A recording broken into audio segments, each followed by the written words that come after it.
Sabe aquele negócio que você sempre sonhou em abrir, mas faltava incentivo para transformá-lo em realidade? Pois é, para muita gente, mercado retraído, linhas de crédito escassas, juros altos e inflação acima da média fizeram parte do empurrãozinho que elas precisavam. Em janeiro de 2016, mais de 160 mil empresas foram abertas, um aumento de 17% em comparação ao mesmo mês do ano anterior. Quer ficar por dentro do assunto? Então vem com a gente no Rio em Foco, que começa agora.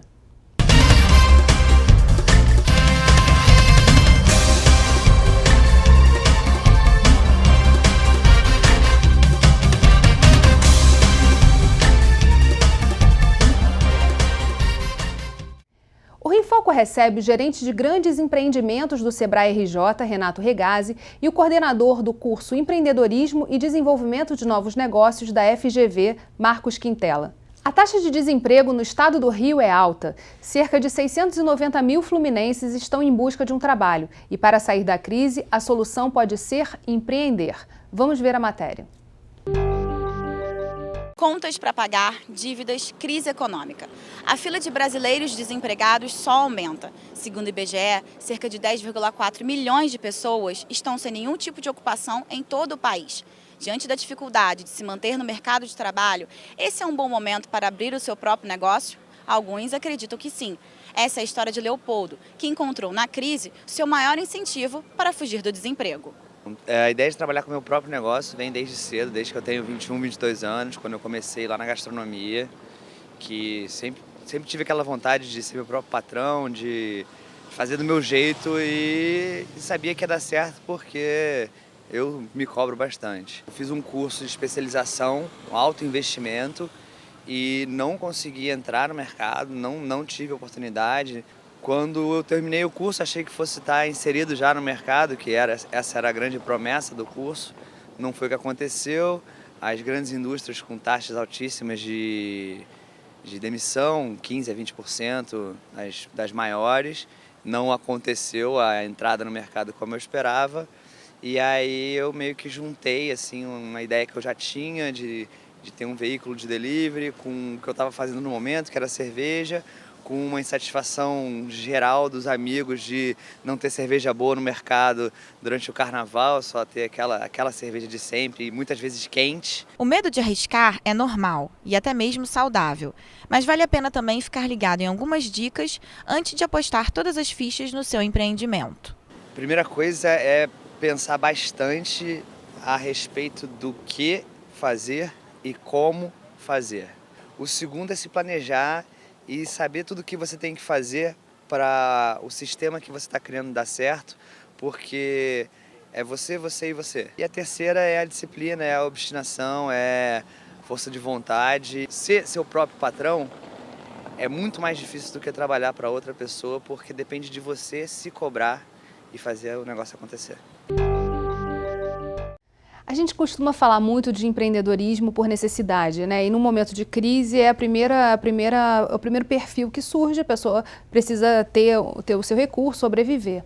Mas o exemplo que a gente trouxe da Motosserva mostra que também está se buscando uma capacitação maior nessa área para que a gente não tenha também o outro lado da moeda, que são esses negócios sendo abertos e falirem muito rápido por conta da falta de conhecimento do empreendedor. Como é que está o mercado hoje na busca do conhecimento a respeito de empreendedorismo?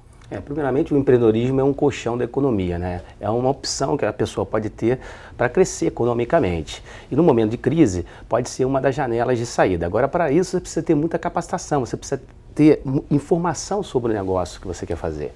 E a gente recomenda que o futuro empreendedor ele faça o seu negócio no papel primeiro, antes de abrir e colocar recursos. E nós damos o nome de plano de negócio, ou faça uma espécie de canvas, onde ele vai testar todas as possibilidades no papel. Após isso, ele ter a certeza que o empreendimento vai dar certo, ele passa a investir seus recursos ou recursos de terceiros. O senhor tem notado uma procura maior por pessoas que fizeram universidade, quer dizer, que já trabalharam em grandes empresas para abrir o seu próprio negócio? O que acontece, principalmente na época de crise, essa correria, né, para um sonho que já é antigo do brasileiro. O brasileiro, por excelência, ele é empreendedor, né? Nessas pesquisas. O Brasil é colocado sempre ou em primeiro, segundo, em terceiro no mundo, comparado com China e Estados Unidos, né? Porque os dados americanos são mais assim, fáceis de serem interpretados que os chineses, né? Mas o brasileiro hoje tem uma taxa de empreendedorismo aí de 35%, né? Ou seja, cada 100 brasileiros da economia ativa entre, acho que 24 e 60 anos, mais ou menos isso, 35 tem um negócio ou está implantando um negócio.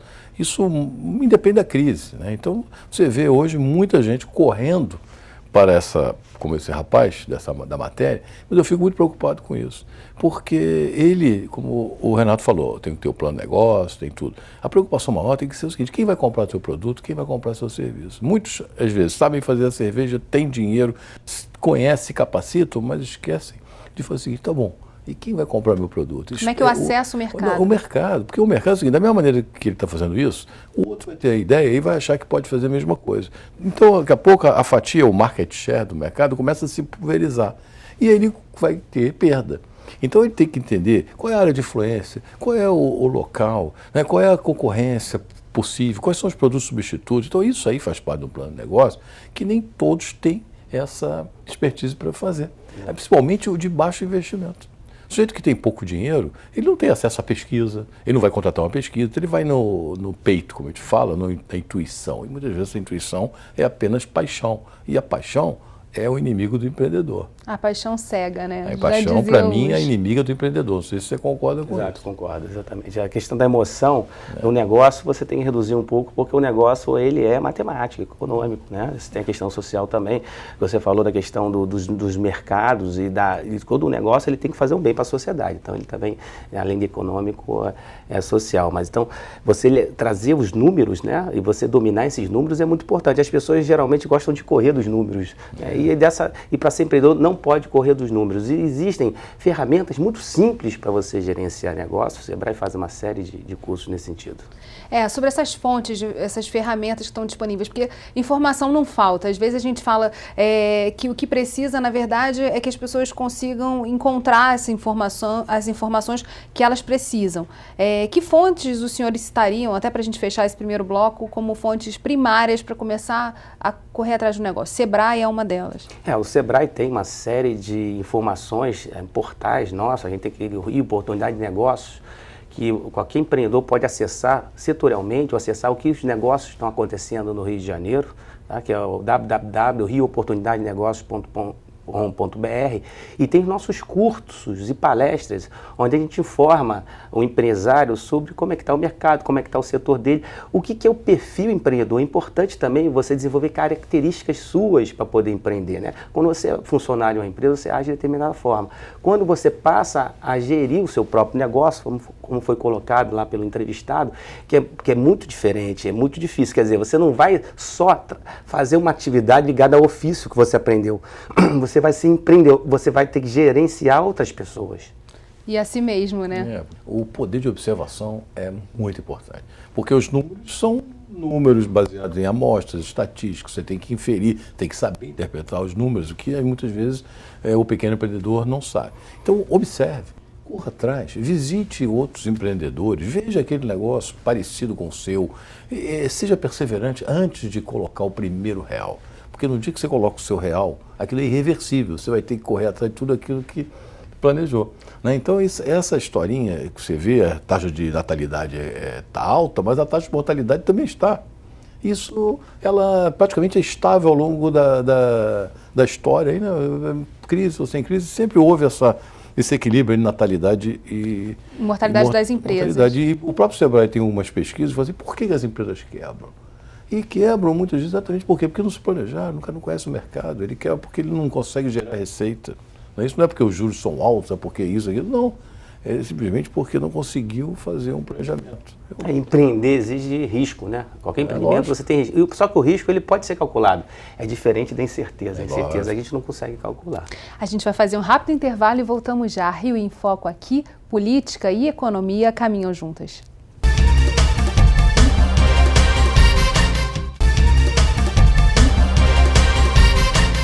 Voltamos com Renato Regazzi e Marcos Quintela. Não adianta investir tempo e dinheiro em um novo negócio e não saber administrá-lo. O consultor Ricardo Magalhães fala dos erros mais comuns cometidos pelos novos empreendedores no vídeo disponibilizado pelo Sebrae. Vamos conferir.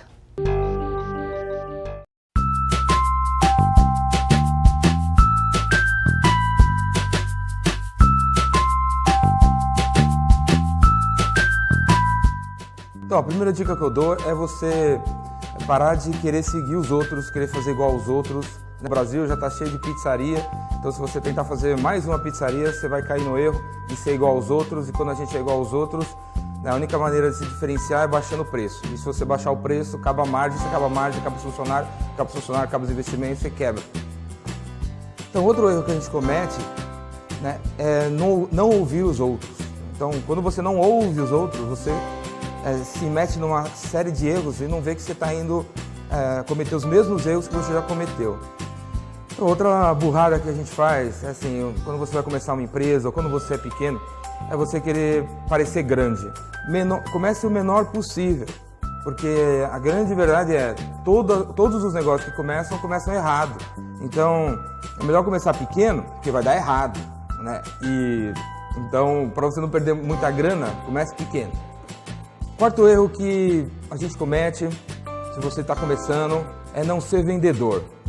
Então não vem com a história que você é engenheiro, que você é matemático, que você é filósofo, que você é escritor, que você é artista, que nada dessas coisas interessa enquanto você não vender, entendeu? Tem que vender.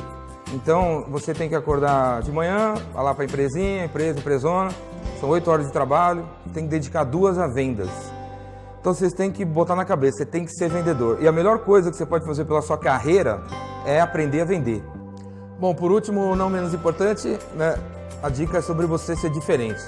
E aí, que diferencial você poderia ter hoje em dia?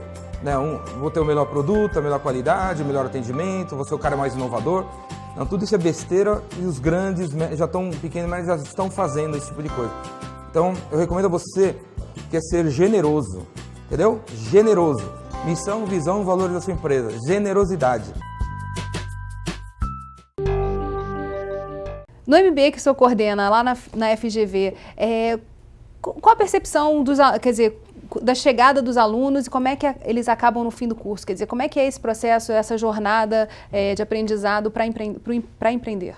No caso do MBA, é um curso para profissionais com um nível superior que tem essa expectativa toda de empreender de alguma forma, individualmente ou em termos de empresa, como ser um intraempreendedor, ser o sujeito da área de novos negócios, né? Então, o que acontece? Ele chega ali com todas essas ideias na cabeça, mas ele não está formatado.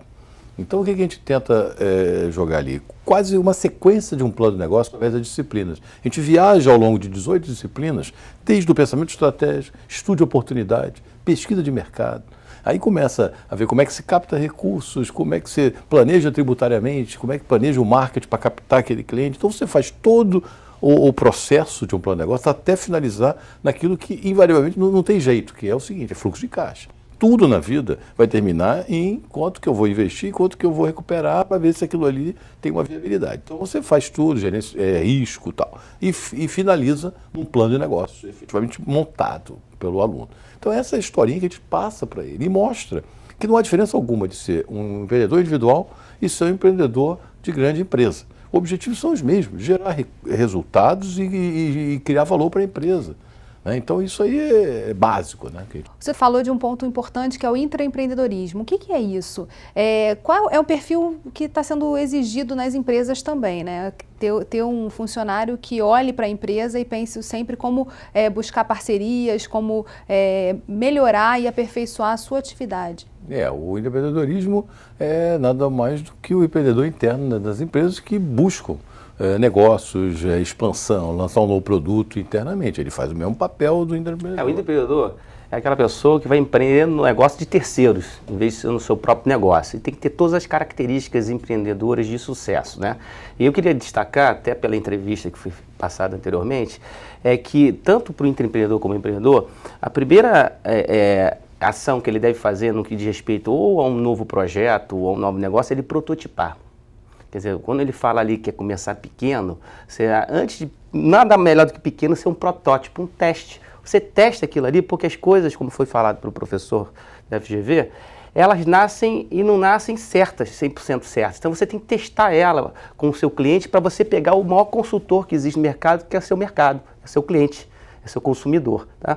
A outra questão que foi colocada pelo entrevistado foi em relação a você ser diferente no aspecto de você tratar as pessoas, né? Eu vou traduzir isso como serviço, tá? Eu acho que um dos pulos do gato hoje é você qualificar o teu serviço e transformar produto em serviço. Tá? Esse é uma grande forma de você cativar e você conseguir abrir mercado. E você sendo pequeno, você tem mais flexibilidade para fazer isso do que uma grande empresa, né? Seria um diferencial competitivo.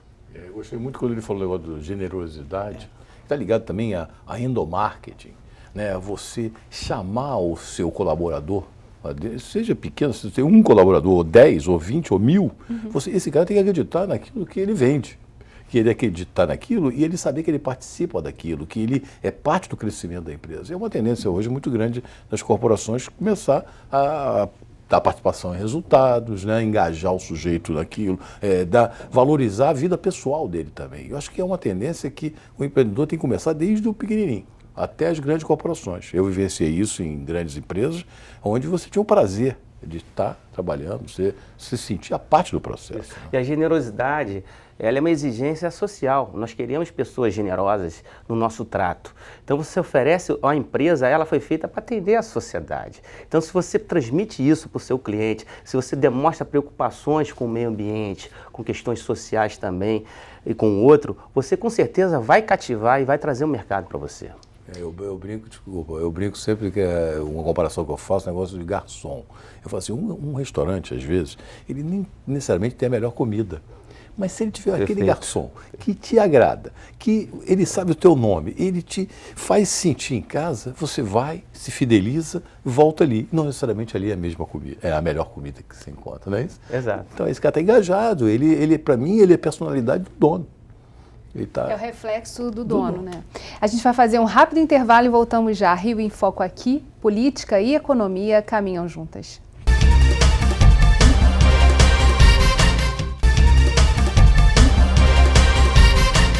A coaching executiva Suzane Miller veio até o Brasil apresentar uma palestra sobre as oportunidades que podemos encontrar em tempos de crise, principalmente com a chegada das Olimpíadas. In Brazil now, it's the best time. You have the Olympics coming, so expose yourself, do something special, and materialize the connection with the people who come from all over the world, and make sure that they get to know Brazil, get to know the Brazilian culture. You might not become a millionaire in the first months that you start a company. So first of all, it's kind of like starting small, but with a big dream. And sometimes you need to work a few months without paying yourself. Money will come if you do a lot of research, if you have a good product, and if you work a lot. Nothing comes without work, unfortunately. Crises are everywhere, even in good times you have crises. So let's say you have a product and there's something wrong with the product line. There's a crisis, right? Even in good time when you make a lot of money. So the leader needs to be there. And what I've learned is that you need to be authentic, you need to be honest. And if there is a crisis and a problem with the product, reach out to your consumer, inform them, make sure you, when you see and hear the problem fast, react fast. Aí é um ponto muito interessante, né, da reação e de um momento que a gente está vivendo, que a gente esquece diante desse cenário de crise, que são as Olimpíadas. Os Jogos Olímpicos vão trazer muitas oportunidades para o Rio de Janeiro e para o país, e é também um espaço em que pode se testar muita coisa, né? Você vai ter contato com o mundo está vindo até o Rio de Janeiro. Muitos negócios vão ser criados especificamente para aquele período. E será que aquilo se perpetuará? Então tem que ter muito cuidado com isso. É isso que eu falo para os empreendedores, né? Os microempreendedores. Mas tudo bem, é igual aquela sazonalidade que tem nas regiões como Búzios, Cabo Frio, que o cara só tem ali, verão, só tem aquele carnaval. tempo ali para ele ganhar o dinheiro dele, porque depois ele está numa situação complicada. Então tem que ter muito cuidado com esses eventos, para saber o que ele pode oferecer e por quanto tempo ele pode oferecer. Perfeito. Tem que pensar de forma estratégica, né? O evento é um evento curto, mas ele te dá visibilidade. Então, isso é uma estratégia você usar para ter projeção do seu produto no mercado. As outras questões ligadas são você fornecer para os negócios diretos, ligados aos equipamentos que já estão prontos até, e também para você desenvolver produtos novos que você pode testar no nível de cliente, de mercado de alta exigência, que vão vir muitos estrangeiros aqui. Então, do ponto de vista estratégico, ele é muito importante. Você tem que planejar. Saber se ele vai se perpetuar depois. E não jogar todas as fichas. Exato. É isso que a gente está falando aqui. Com isso. Agora, tem um ponto importante sobre empreendedorismo que é relacionado à educação e ao papel do poder público. Fala-se muito da necessidade de transformar o empreendedorismo em uma matéria nas escolas. Isso ser fonte e ser trabalhado desde a infância, junto aos jovens, para que a gente possa criar uma sociedade em que as pessoas olhem esses negócios de forma mais estruturada. Qual a opinião dos senhores a respeito disso? O poder público, ele tem como função primordial melhorar o ambiente de negócio do empreendedorismo no Brasil, tá? Que realmente é muito difícil empreender num país como o nosso. Então você tem que mexer em questões legais, regulatórias, infraestrutura, etc. Esse é o primeiro passo. O segundo passo é você saber bases para que você estimule e desenvolva a capacidade empreendedora da sua população. É tão importante quando a gente faz um treinamento ou um curso para engenheiro, para advogado, para ofício, é tão importante quanto ter para o empreendedorismo. Por quê? Para o empreendedor. Porque, na verdade, o empreendedorismo, a empresa, é a célula da sociedade hoje em dia, no que diz respeito aos aspectos econômicos. Se ele não existir, o empreendedor, não existem as outras profissões. Uma coisa está ligada à outra. Então, você ter a formação empreendedora na base, estimular que você cria aí atitudes e cria aí conceitos e cria aí uma forma e habilidades para o aluno, para que você você explore essas qualidades quando ele crescer e estiver se colocando no mundo econômico. Mas como sustentabilidade é um tema transversal, né? E às vezes é esse o grande perigo, né? Se é transversal, acaba que ninguém tocar no assunto, isso nunca acontecer. Mas o empreendedorismo está se falando, na verdade, de uma série de competências a serem desenvolvidas em cada um dos indivíduos, não é isso? Mas nos Estados Unidos isso aí faz parte desde o início da formação das pessoas. Aqui, de certa forma, muitos colégios particulares já têm uma disciplina, um evento, alguma coisa de empreendedorismo para o ensino fundamental, ensino médio. Isso é fundamental. Lógico, isso aí não tem saída. Até porque hoje, se você pegar os números, são 99,6% das empresas no Brasil são micro, pequenas empresas e médias empresas. Só 0,6% são as grandes empresas. Então, a base da nossa economia toda são pequenas e médias empresas. A parte do poder público, ela, de certa forma, é mais lenta, mas já está avançando muito. Hoje nós temos aí quase 6 milhões de MEI, né, que é o microempreendedor individual. Isso foi proporcionado muito pela desburocratização do processo, o sujeito sair da ilegalidade para a legalidade, pagando uma taxa bem pequena, incentivando o sujeito a começar. E aí foi aquela entrevista que aquele rapaz do Sebrae falou, começa pequenininho, então ele começa como um microempreendedor, porque ele pode se tornar um microempreendedor, ele pode se tornar um médio e assim por diante. Esse é um bom exemplo de mexer na questão do ambiente de negócios, você falou do MEI. E outra questão importante é que o próprio profissional, ou de engenharia, ou de advocacia, ou de administração, ele vai ter que ser empreendedor também. Então não é só por questões inerentes a você abrir o seu próprio negócio. Por advento das modernas tecnologias aí, de informação, de comunicação, exige-se hoje que você seja um profissional que inove. E isso é uma característica típica do empreendimento, do empreendedor. Então, essas características vão ter que fazer parte de qualquer profissional para que ele seja bem sucedido no mercado a partir de agora. Esse portal do empreendedor, do governo, ele já está facilitando muita coisa. Mas ele tem que ver a satisfação de certas pessoas. O cara que vendia coxinha de galinha, ele passou a estar formal. Ele pode hoje num banco abrir uma conta, ele é um empresário. Se ele é micro, pequeno, não sei o que, não interessa. Ele já está, né, e ele tem direito até a ter um empregado. Quer dizer, então isso é fantástico. Muita gente ainda não tem essa mentalidade. Ainda tem muita gente da informalidade. Estimam-se, parece que 20 milhões de brasileiros, e parece que já chegamos a 6 milhões de MEI, né? Parece que foi agora nesse ano. Quer dizer, então isso é uma evolução. Isso já tem, de certa forma, o dedo do governo. né? Então, e mais, aí queremos mais, queremos crédito, queremos incentivos, né, incubadoras públicas, de repente, né, trazendo as pessoas. E não precisa ser só pessoas que vendem serviço, não, como ele falou, o engenheiro, hoje os caras da reforma, aquele empreiteirozinho que fazia biscate, ele pode se tornar ali um microempreendedor individual e dali uma microempresa, uma média empresa, daqui a pouco ele é uma empreiteira. A gente começou o programa falando que a crise traz oportunidades e falamos um pouco de um perfil que pode se beneficiar a partir dessas oportunidades. A gente termina o programa agora nessa mesma ideia, assim, há oportunidade na crise, tem que se estruturar, mas a gente pode chegar lá, sair desse momento? Ela existe o tempo todo, independente de crise ou não. A crise ela é sempre cíclica. Tá? Obviamente, no ambiente de crise, o ambiente não é amistoso, mas isso não quer dizer que você não tenha uma série de oportunidades que às vezes você tira a pessoa da inércia, como foi colocado anteriormente pelo primeiro entrevistado. Isso pode ser uma grande oportunidade para você se descobrir como empreendedor e crescer na sua carreira profissional. Tá? Então a crise vem dessa forma, às vezes ela acaba sendo um incentivo, tirando você da zona de conforto. Como ele falou, toda crise é cíclica. O problema é o tamanho dessa crise. Às vezes ela vai ser mais longa. Agora, a oportunidade está em todo. O problema é o sujeito a identificar essa oportunidade, né? Saber concorrer, saber entrar naquilo ali. Então, aí não tem época para empreender. Tem que buscar o conhecimento. Tem, conhecimento, o mercado, né? Identificar os nichos de mercado que ele quer entrar e assim a luta diária da vida. Bem, infelizmente, nosso programa está chegando ao fim. Obrigada, Renata, obrigada, Marcos, e obrigada a você que ficou com a gente até agora.